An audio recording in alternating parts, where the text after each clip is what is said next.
Good morning प्यारे बच्चों। तो कैसे हैं आप सब। मैं साहिल रावत आपका इंग्लिश मेंटोर स्वागत करता हूं आपका आज की क्लास में। तो चलते हैं बच्चों सीधा क्लास की तरफ। लास्ट क्लास में बच्चों हमने द इंटरव्यू नामक चैप्टर के कुछ क्वेश्चन आंसर डिस्कस किए थे। क्वेश्चन 3 तक हम डिस्कस कर चुके थे। यहां तक किसी को कोई डाउट है बच्चों? ठीक है, now we will start with the next question. देखते हैं क्वेश्चन की तरफ। क्वेश्चन क्या पूछना चाह रहा है? What do you understand by the expression thumbprints on his windpipe? ठीक है, आपको ये एक्सप्रेशन याद होगा, thumbprints on his windpipe। ठीक है, किसने कहा था? ठीक है, थोड़ा सा रिकॉल करने की कोशिश करेंगे। बट इस क्वेश्चन में हमसे ये पूछा जा रहा है कि इस एक्सप्रेशन से, thumbprints on his windpipe से आप क्या मतलब समझते हैं। ठीक है बच्चों, तो जान लेते हैं इसका answer. Thumbprints on his windpipe means to choke or suffocate। Thumb print on wind pipe, wind pipe पे थंब प्रिंट कब आएगा बच्चों? थंब का प्रिंट कब आएगा? जब आप अपने थ्रोट को या गले को चोक करने की कोशिश करेंगे। चोक मतलब दबाना, घुटना, सफोकेट करना। ठीक है, somebody by applying pressure on his throat। ठीक है, जब आप किसी का गला घोटने की कोशिश करेंगे, उसके गले पे, थ्रोट पे प्रेशर अप्लाई करके, इसका मतलब होता है fingerprints on his wind pipe. ठीक है बच्चों, यहां तक क्लियर है? ये देखो, बोला था मैंने, ये किसने कहा था? ये सॉल बेलो ने कहा था। ये याद रखना है आप लोगों को बच्चों। Saul Bellow uses this expression. ये एक्सप्रेशन का यूज सॉल बेलो ने किया था। मैं साइड में लिख भी देता हूं ताकि आप लोग थोड़ा याद रखें इसे। सॉल बेलो, ठीक है, uses this expression to refer to the pressure. अब यहाँ किस प्रेशर की बात हो रही है? यहाँ सच में गला घोटने की बात नहीं हो रही है। गला घोटने के लिए जो प्रेशर लगाया जाता है उस प्रेशर की बात नहीं हो रही। सॉल बेलो किस प्रेशर की बात कर रहे हैं? Refer to the pressure and discomfort felt by a celebrity while giving an interview. ये उस प्रेशर और डिस्कम्फर्ट की बात कर रहे हैं, ठीक है, जो एक सेलिब्रिटी फील करता है जब उसका इंटरव्यू लिया जा रहा होता है। मतलब जब किसी का, सेलिब्रिटी का इंटरव्यू लिया जा रहा होता है तो उसे ऐसा महसूस होता है जैसे कि मेरा कोई गला चोक कर रहा हो या मुझे सफोकेट करके मुझे मारने की कोशिश कर रहा हो। इस एक्सप्रेशन के थ्रू हमें ये पता चलता है। ठीक है बच्चों, यहां तक क्लियर है? ये याद रहेगा कि ये थंबप्रिंट्स ऑन हिज विंड पाइप किसका एक्सप्रेशन था? सॉल बेलो का एक्सप्रेशन था। इतना नोट डाउन करेंगे।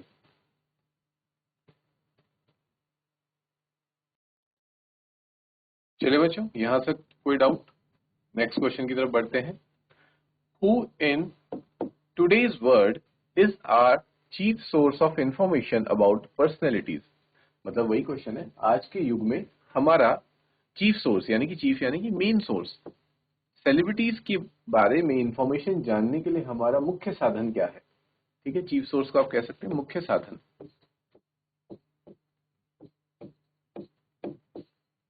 तो आप इसका आंसर का आइडिया लगा चुके होंगे बच्चों, फिर भी डिस्कस करते हैं। Interviews help us to know our contemporaries and their opinions. ठीक है, अभी मैंने बताया था कि इंटरव्यू हमें हमारे कंटेम्पररीज, जो हमारे साथ रह रहे हैं, हमारे साथ के साथ एग्जिस्ट कर रहे हैं, जो सेलिब्रिटीज, उनके बारे में जानने में मदद दिलाता है। साथ ही साथ हमें उनके ओपिनियंस, ठीक है, उनकी राय क्या है, ये भी हम जान पाते हैं। They serve as a means of communication between the celebrities and the audience. जो इंटरव्यू होता है वो एक मोड ऑफ कम्युनिकेशन की तरह अपना रोल प्ले करता है, जैसे कि काइंड ऑफ ब्रिज। जैसे ये आप हैं,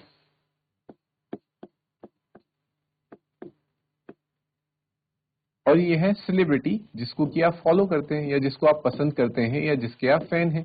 ठीक है, कुछ चश्मे पहना लेते हैं, सेलिब्रिटी है तो। ठीक है,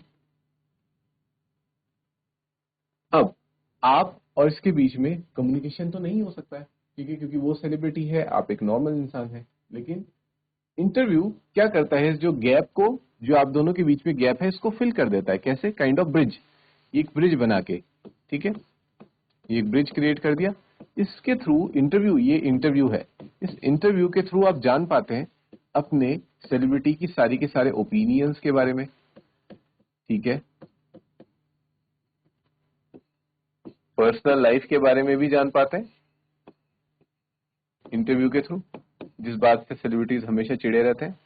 और किस बारे में जान पाते हैं? इनका कह सकते हैं लाइफस्टाइल, इनके लाइफस्टाइल के बारे में जान पाते हैं, रहन सहन का तरीका कि ये कैसे रहते हैं।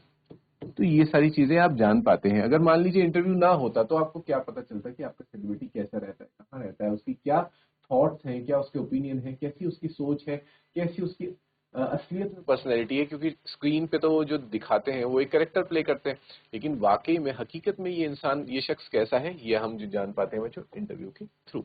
ठीक है।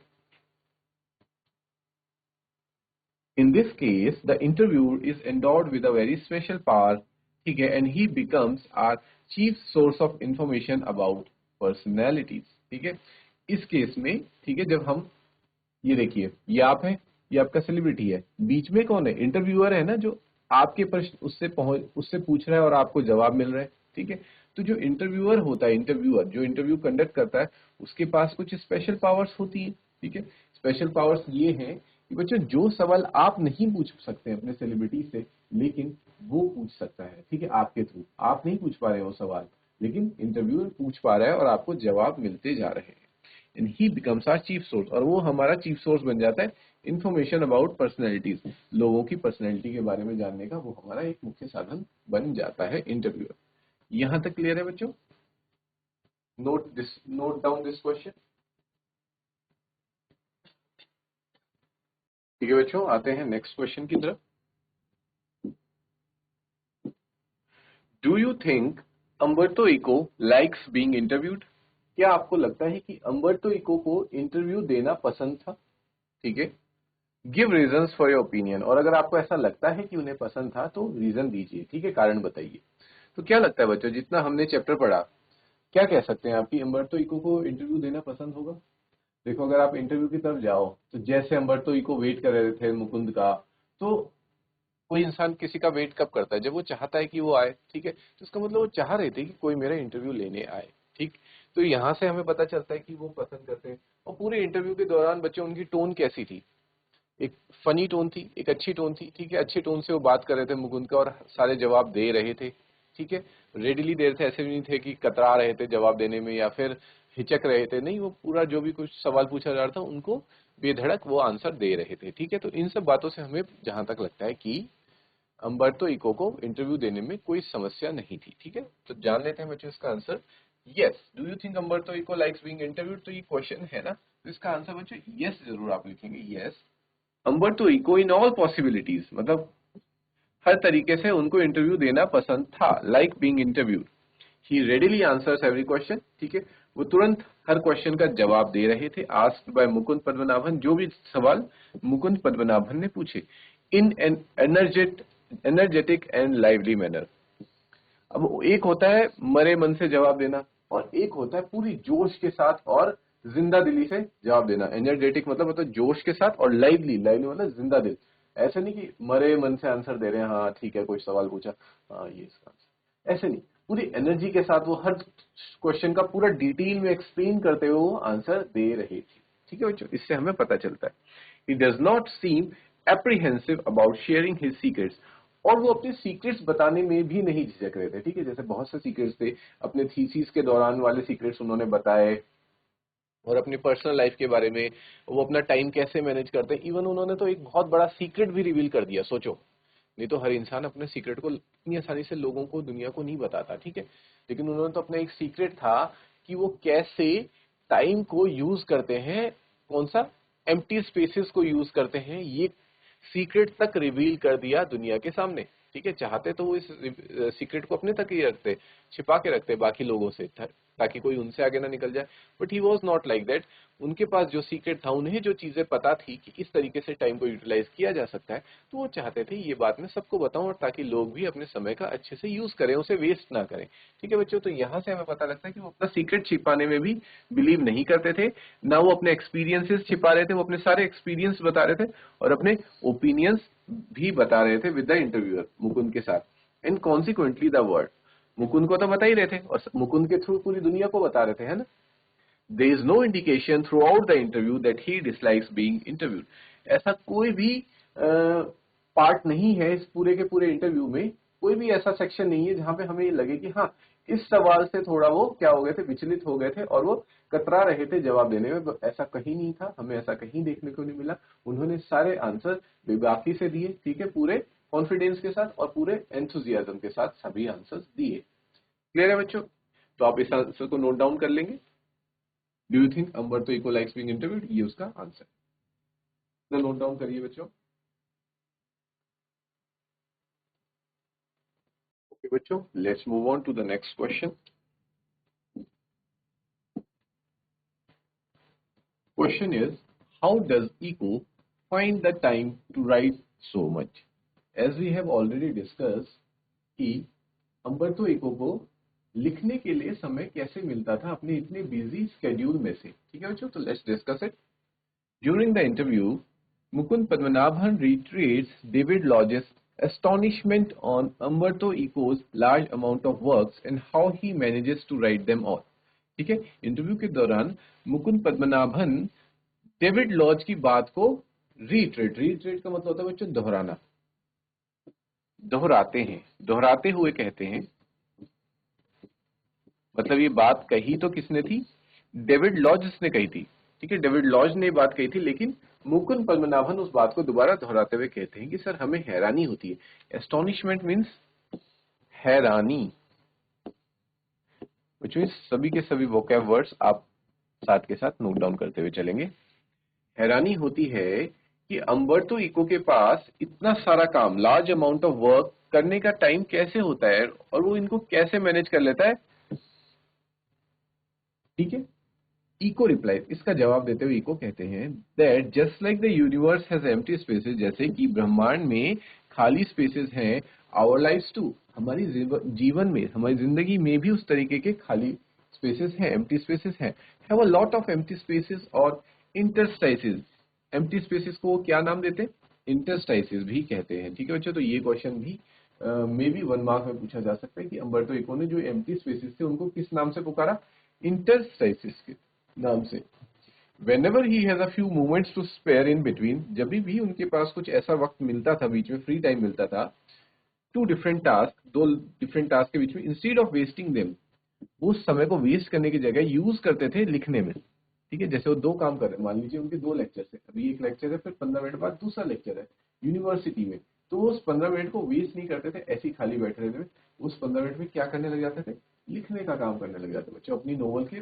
भले ही वो 1-2 लाइन भी लिखेंगे, बट एटलीस्ट उन्होंने वो टाइम वेस्ट नहीं करा और 1-2 लाइन लिख दी। ठीक है बच्चों, he even gives an example of his working technique, वो अपनी इस वर्किंग टेक्निक का एग्जांपल भी देकर बताते हैं।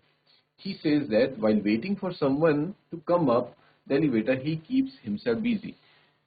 एग्जाम्पल दिया था उन्होंने कि जितना मैं तुम्हारे लिए वेट कर रहा था कि तुम एलिवेटर से ऊपर आओगे, लिफ्ट से ऊपर आओगे, उस समय को भी मैंने बर्बाद नहीं किया, उसको मैंने अपने आप को कहीं बिजी रख के उसको यूटिलाइज कर लिया। ठीक है बच्चों, तो ये एग्जाम्पल भी वो देके हमें समझाते हैं।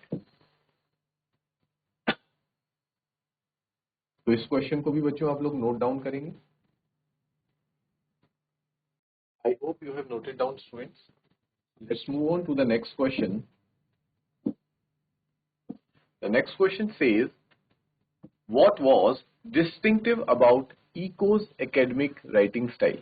ठीक है बच्चों, ये कह रहा है कि इको के, अम्बर्तो इको के एकेडमिक राइटिंग स्टाइल बच्चों, क्योंकि उनके वो 2 तरीके की चीजें लिखा करते थे। ठीक है, नॉवेल्स वगैरह तो बाद में लिखने लगे थे, लेकिन वो स्टूडेंट्स के लिए किताबें तो पहले से लिख रहे थे as a professor of university. जैसे आपने देखा होगा कि कुछ यूनिवर्सिटी के प्रोफेसर किताबें लिखते हैं एकेडमिक पर्पसेस से, यानी कि स्टूडेंट्स के लिए। ठीक है, जो कि कॉलेज वगैरह में या स्कूल वगैरह में चलती है, वो किताबें लिखा करते थे। लेकिन उनकी जो ये किताबें होती थी या उसका जो स्टाइल होता था, वो डिस्टिंक्टिव क्यों था? ठीक है, वो थोड़ा यूनिक क्यों था, अलग क्यों था थोड़ा? ठीक है, वो क्यों डिस्टिंक्ट था ये हम जानेंगे बच्चों। ठीक है, क्वेश्चन के through. Eco's writing style is strikingly different from that of the standard academic mode. देखो यही पे वो बात कर रहे हैं कि इको का जो राइटिंग स्टाइल था, लेखन शैली थी, राइटिंग स्टाइल मीन्स लेखन शैली, लिखने की शैली, वो बाकी के राइटर से डिफरेंट थी। ठीक है, जो कि other standard academic modes writers थे ना, उनसे थोड़ा अलग लिखते थे वो अपनी किताबों को। The academicians first make a thorough research and then move on to prove their hypothesis. बाकी के लोग क्या करते थे, देखो बच्चों इसको ध्यान से समझो, पहले वो रिसर्च किया करते थे, बाकी के दूसरे जो प्रोफेसर्स होते थे, फिर वो क्या करते थे, then move on to prove their hypothesis, फिर अपनी बात को प्रूव करने के लिए सामने तथ्य रखते थे, and finally give their conclusion on the subject, और फिर लास्ट में अपना कंक्लूजन देते थे उस सब्जेक्ट या उस टॉपिक के बारे में। ये तो दूसरों की अप्रोच थी। The final outcome therefore comes out as tedious, ठीक है, इसलिए लास्ट में जो फाइनल आउटकम निकलता था वो एकदम टीडियस करेक्ट निकलता था। जबकि जो इको थे वो क्या करते थे, on the other hand tells the story of his research, वो अपनी रिसर्च की कहानी बताते थे, including his trials and errors, अपनी गलतियां भी बताते थे। ये लोग क्या करते थे, ये लोग पहले रिसर्च कर लेते थे, रिसर्च के दौरान ही गलतियां निकल जाती थी, ठीक है, फिर उसको गलतियां देख साइड करने के बाद उस पर हाइपोथेसिस को प्रूव कर देते थे और लास्ट में कंक्लूजन देते थे। इस वजह से क्या होता था बच्चों, जो उनका जो भी पूरा फाइनल आउटकम निकल के आता था वो एकदम टीडियस होता था, मतलब उसमें कोई गलतियां नहीं होती थी, एरर फ्री होता था एकदम। लेकिन on the other hand Umberto Eco ऐसा करते थे कि वो अपनी रिसर्च को कहानी के तौर पे बता देते थे, और उस कहानी में वो ट्रायल्स और एरर्स भी बताते थे अपने साथ साथ, वो छिपाते नहीं थे अपनी गलतियां, कि जब मैं ये चीज पे रिसर्च कर रहा था तो मैंने ये वाला मेथड अपनाया लेकिन ये मेथड गलत निकला, फिर मैंने ये वाला मेथड निकलाया ये गलत निकला, ये अप्लाई किया ये भी गलत निकला, और लास्ट में ये अप्लाई किया और ये सही निकल गया, ठीक है। इस तरीके से वो अपने ट्रायल्स और एरर्स को भी दुनिया के सामने रखते थे, स्टूडेंट्स के सामने रखते थे, ताकि बच्चों को ये भी पता चल सके कि अच्छा इस क्वेश्चन को करने का ये तो सही तरीका है, पर गलत तरीका क्या है, मतलब इस क्वेश्चन को कैसे नहीं करना ये भी पता होना जरूरी है, ठीक है। इसको वो बताते थे बच्चों स्टोरी के रूप में अपने स्टूडेंट्स के सामने। While the scholars usually use a very deep personalized and dull manner, eco style is personalized and playful and in the form of narrative।